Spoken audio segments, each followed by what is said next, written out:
প্রিয় দর্শক শ্রোতা, আজকের এই ভিডিওটি আপনার জীবন বদলে দিতে পারে।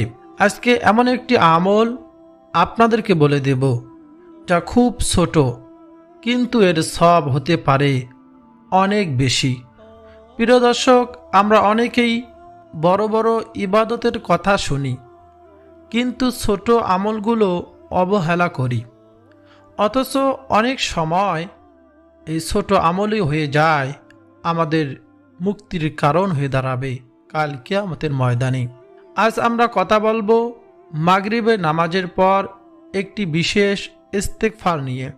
এমন একটি ইস্তেগফার যা নিয়মিত পড়লে আল্লাহ সুবহানাহু ওয়া তাআলা আমাদের গুনাহগুলো মাফ করে দিবেন, কবরের আযাব থেকে রক্ষা পাবো, এমনকি জান্নাত পর্যন্ত আল্লাহ সুবহানাহু ওয়া তাআলা আমাদেরকে দিয়ে দিবেন ইনশাআল্লাহ। প্রিয় দর্শক, আমরা সবাই গুনাহগার, কেউ ভুলের ঊর্ধ্বে নয়। প্রতিদিন আমরা ইচ্ছা বা অনিচ্ছায় কত গুনাহ করি, তার হিসাব আমরা নিজেরাও জানি না। কিন্তু আল্লাহ সুবহানাহু ওয়া তাআলা অত্যন্ত দয়ালু, অত্যন্ত ক্ষমাশীল।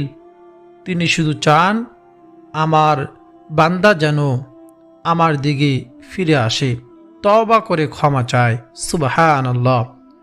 ইস্তেগফার মানে হলো আল্লাহ তাআলার কাছে ক্ষমা প্রার্থনা করা। সহজভাবে বলা যায়, হে আল্লাহ, আমি ভুল করেছি, আমাকে মাফ করে দিন। প্রিয় দর্শক, হাদিসে এসেছে, যে ব্যক্তি আন্তরিকতার সাথে ইস্তেগফার করে আল্লাহ সুবহানাহু ওয়া তাআলা তার গুনাহগুলো মাফ করে দেন, যদিও সেই গুনাহ পাহাড় সমান হয়। প্রিয় দর্শক, ভাবুন তো, আমরা প্রতিদিন কত সময় নষ্ট করি মোবাইল, সোশ্যাল মিডিয়া, অপ্রয়োজনীয় কথাবার্তায়। এসবের পিছনে ঘন্টার পর ঘন্টা চলে যায়।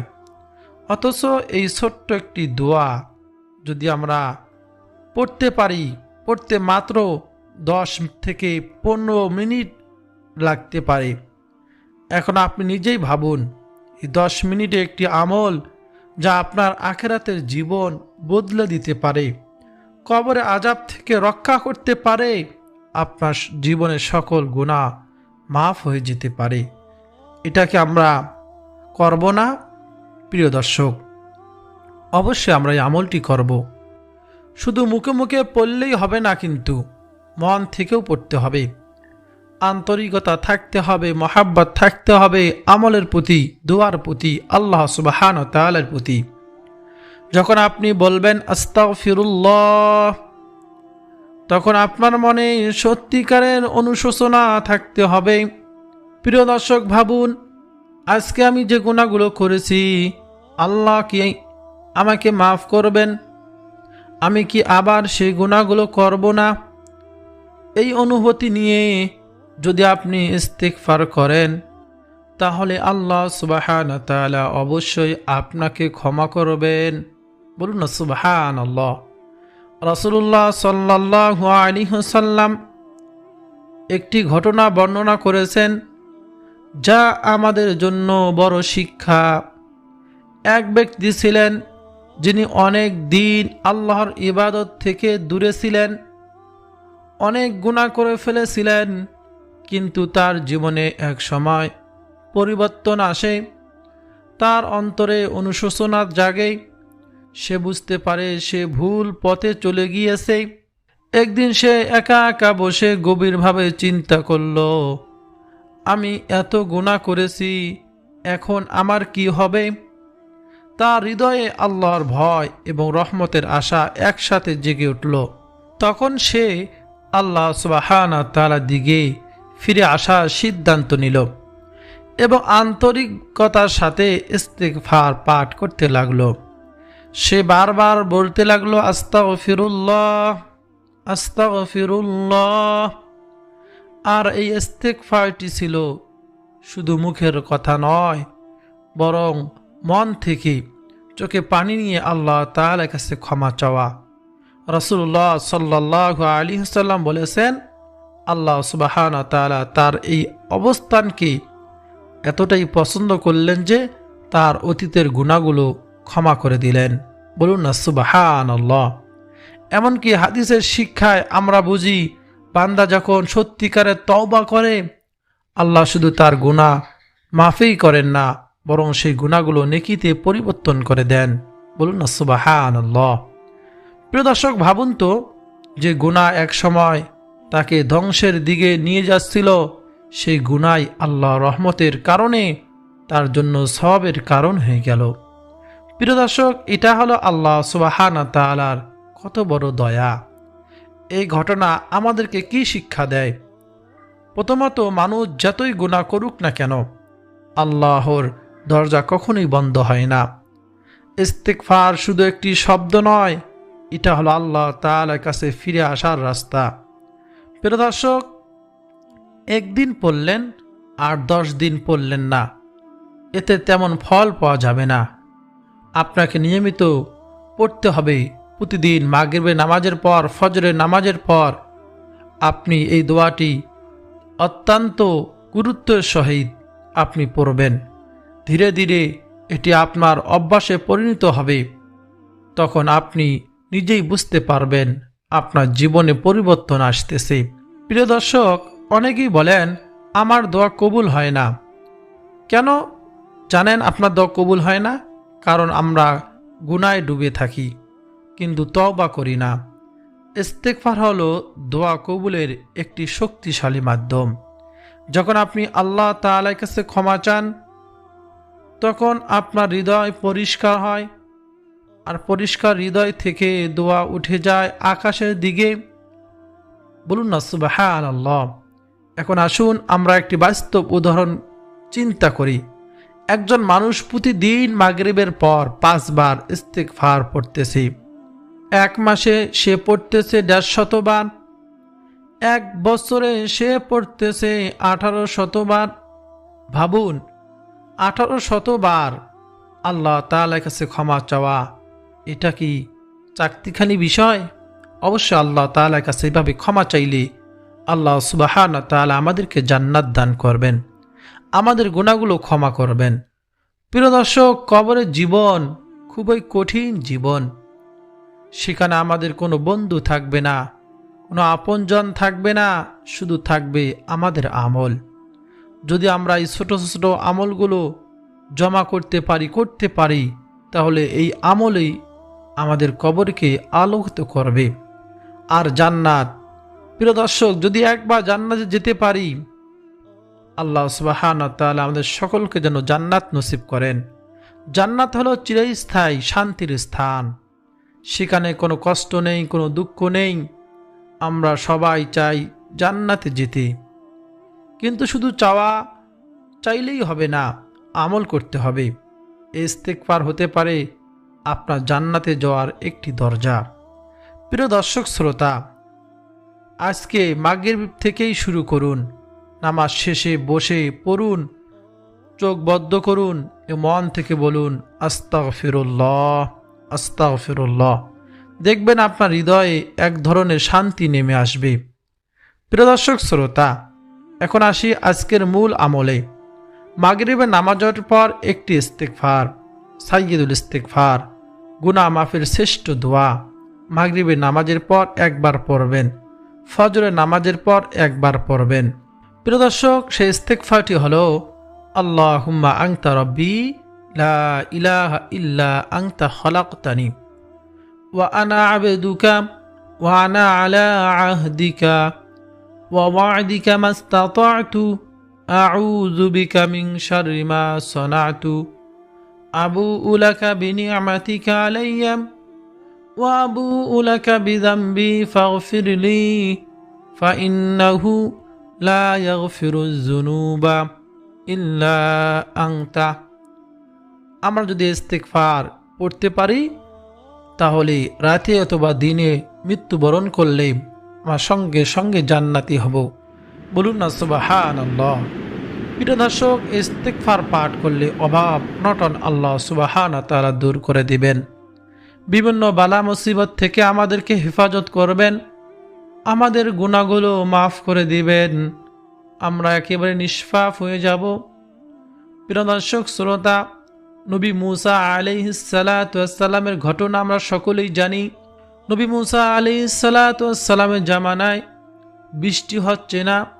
বনি ইসরায়েলের সকল গোত্রের মানুষরা নবী মূসা আলাইহিস সালাতু ওয়াস সালামের কাছে আসলো, এসে বলল, ইয়া নবী মূসা, আমাদের বনি ইসরায়েল গোত্রের মধ্যে বৃষ্টি হচ্ছে না, আমাদের ক্ষেত খামারগুলো নষ্ট হয়ে যাইতেছে।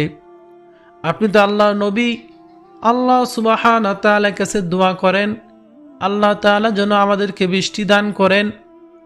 নবী মূসা আলাইহিস সালাতু ওয়াস সালাম বললেন, ঠিক আছে, অমুক দিন অমুক সময় আমি ডাক দিলে আসবেন, তারপর আল্লাহ সুবহানাহু ওয়া তাআলার কাছে দোয়া করব। যে কথা সেই কাজ। একদিন সবাই একত্রিত হলো, হয়ে আল্লাহ সুবহানাহু ওয়া তাআলার কাছে খোলা ময়দানে দোয়া করতে লাগলো। নবী মূসা আলাইহিস সালাতু ওয়াস সালাম আল্লাহ সুবহানাহু ওয়া তাআলার কাছে দোয়া করতেছেন।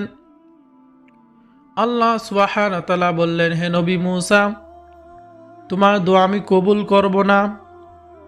তুমি যদি সারা জীবন বসে বসে দোয়া করো, তোমার দোয়া কবুল হবে না।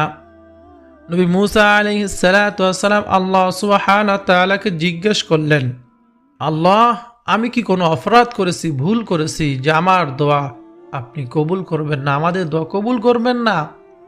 আল্লাহ সুবহানাহু ওয়া তাআলা বললেন, হে নবী মূসা, তুমি যাদেরকে সঙ্গে নিয়ে দোয়া করতেছো, এই ময়দানে একজন 40 বছরের জেনা বেবিচারী নাফরমান সে এই মজলিসে রয়েছে। সে যতক্ষণ এই মজলিস থেকে উঠবে না, যাবে না চলে, অতক্ষণ তোমার দোয়া আমি কবুল করব না, আমি বৃষ্টিও দান করব না। নবী মূসা আলাইহিস সালাতু ওয়াস সালাম বললেন, উপস্থিত সকলকে বললেন, কে আছো 40 বছর জিনাকারী বেবিচারী নাফরমান, এই ময়দান থেকে উঠে যাও, না হলে তোমার কারণে আমার দোয়া আল্লাহ তাআলা কবুল করতেছেন না। প্রিয় দর্শক শ্রোতা, ওই গুনাহগার সে বিপদে পড়ে গেল। সে ভাবতে লাগলো, আমি যে এখান থেকে উঠে যাই, তাহলে সকলে বুঝতে পারবে আমি জিনাকারী, আমি ব্যভিচারকারী, আমি অন্যায়কারী। প্রিয় দর্শক, তখন ওই ব্যক্তি আল্লাহ তাআলার কাছে এরকম চোখের পানি ছেড়ে দিয়ে আল্লাহ তাআলাকে বলতে লাগলেন, হে আল্লাহ, আমার এই অন্যায়, এই গুনাহের কথা তুমি এতদিন গোপন রেখেছো, আজ কি কারণে প্রকাশ করতেছো? আমাকে অপমান করিও না। হে মাওলা, আমি নিশ্চয় অপরাধ করেছি, ভুল করেছি, এই এমন অন্যায়ের কাজ আর কোনো দিন করব না। আমি আপনার কাছে তওবা করলাম, আমাকে মাফ করে দিন। প্রিয় দর্শক, এইভাবে তওবা করার সঙ্গে সঙ্গেই এরকম বৃষ্টি শুরু হয়ে গেল। নবী মূসা আলাইহিস সালাতু ওয়াস সালাম আল্লাহ সুবহানাহু ওয়া তাআলাকে ডেকে ডেকে বললেন, হে আল্লাহ, তুমি তো বলেছো এই নাফরমান জিনাকারী যতক্ষণ ময়দান থেকে চলে যাবে না, তুই বৃষ্টি দান করবা না। কিন্তু তো বৃষ্টি তো দান করলা, কোনো নাফরমান ব্যক্তি তো উঠে গেল না। আল্লাহ সুবহানাহু ওয়া তাআলা নবী মূসা আলাইহিস সালাতু ওয়াস সালামকে বললেন, হে নবী মূসা, আমি যার জন্য বৃষ্টি দেই নাই, তার জন্যই বৃষ্টি দিয়েছি। বলুন না সুবহানাল্লাহ। এই জন্য তওবা আমাদের জন্য অত্যন্ত গুরুত্বপূর্ণ একটি আমল, ইবাদত। আমরা প্রত্যেক দিন বেশি বেশি ইস্তেগফার পাঠ করে আল্লাহ তাআলার কাছে ক্ষমা চাইব। যে নবী নিষ্পাপ, বেগুনা, মাসুম, নবীজি সাল্লাল্লাহু আলাইহি ওয়াসাল্লাম স্বয়ং নিজেই প্রত্যেক দিন 70 বার অধিক তওবা ইস্তেগফার পাঠ করতেন। নবীজি তো কোনো গুনাহ নেই, সে নবীজি যদি প্রত্যেক দিন 70 বার অধিক তওবা ইস্তেগফার করতে পারে, আমাদের তো গুনাহের কোনো শেষ নেই। আমাদের কত শত লক্ষ কোটি বার ইস্তেগফার পাঠ করার দরকার। এই জন্য সব সময় আল্লাহ তাআলার কাছে ক্ষমা চাইব, ইস্তেগফার পাঠ করব এবং সকাল সন্ধ্যা সাইয়্যিদুল ইস্তেগফার পাঠ করব। প্রিয় দর্শক, বেশি বেশি জিকির আজগার করব। প্রত্যেক নামাজের পর 33 বার সুবহানাল্লাহ, 33 বার আলহামদুলিল্লাহ, 34 বার আল্লাহু আকবার পাঠ করব। এইভাবে যদি আমরা নিয়মিত আমল করতে পারি, আল্লাহ সুবহানাহু ওয়া তাআলা আমাদেরকে দুনিয়াতেও কল্যাণ দান করবেন, আখিরাতেও কল্যাণ দান করবেন এবং জাহান্নামের আগুন থেকে আমাদেরকে রক্ষা করবেন। বলুন সুবহানাল্লাহ। প্রিয় দর্শক শ্রোতা, আল্লাহ সুবহানাহু ওয়া তাআলা যেন আমাদের সকলকে এই আমলগুলো বুঝে সঠিকভাবে আল্লাহ তাআলাকে রাজি খুশি করার জন্য, নবীজিকে রাজি খুশি করার জন্য ইবাদতগুলো করার তৌফিক দান করেন। সকলে বলি আমিন। আমাদের প্রত্যেকে জানা অজানা, ইচ্ছাকৃত অনিচ্ছাকৃত সকল ধরনের গুনাহগুলো আল্লাহ তাআলা যেন ক্ষমা করে দেন। সকলে বলি আমিন। প্রিয় দর্শক শ্রোতা, ভিডিওটি যদি আপনার কাছে ভালো লাগে, আপনার উপকার হয়, অবশ্যই ভিডিওতে লাইক দিবেন, কমেন্টে আমিন লিখে আমার দোয়ার সঙ্গে শরীক থাকবেন। আর চ্যানেলটি সাবস্ক্রাইব করে পাশে থাকা বেল বাটনটি অন করে রাখবেন। ভিডিওটি শেয়ার করে দিবেন যাতে সকলে শিখতে পারে, আমল করতে পারে, এই বিষয়গুলো জানে।